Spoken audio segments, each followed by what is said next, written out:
የቡሽን ሰዎች ሁሉንም ጥሪና ተሰብስበው ስትሞቺ በሞትሽ ደግሞ ይበልጥ አስደስቻቸው። ልታስቆመኝ አትሞክርም? ላስቆምሽማ ሞከርኩ፣ ግን አልሰማሽኝ። ህመሙ እኮ ከአቅሜ በላይ ቢሆንብኝ ነው። አንገት መድፋትሽ ይገባኛል፣ ይሰብራል፣ ላውቃለሁ።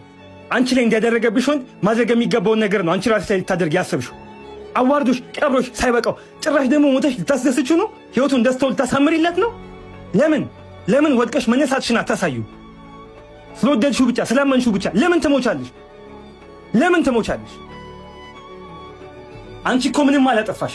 አንዳንዴ ሰውና ጊዜ ሳትሳሳቺ ስተት የሚያደርግሽ ወቅት አለ። በቃ ህይወት እንደ ፓስወርድሽ ቁጥር ነው። ሁላችንም ከጀርባችን ብዙ ዜሮች አሉ። በምንም ሁኔታ ውስጥ ብንሆን ግን አንድ ብለን እንደ አዲስ መጀመር እንችላለን። አዎ በአንቺ መንገድ ያለፉ ብዙ ብርቱ ሴቶች እንዳሉ ደግሞ አትርሺ።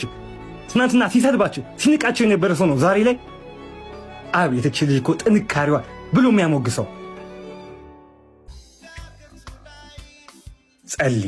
ጸልይ፣ መኖርን ብቻ ምረጭ። ሌላው በጊዜ ይስተካከላል።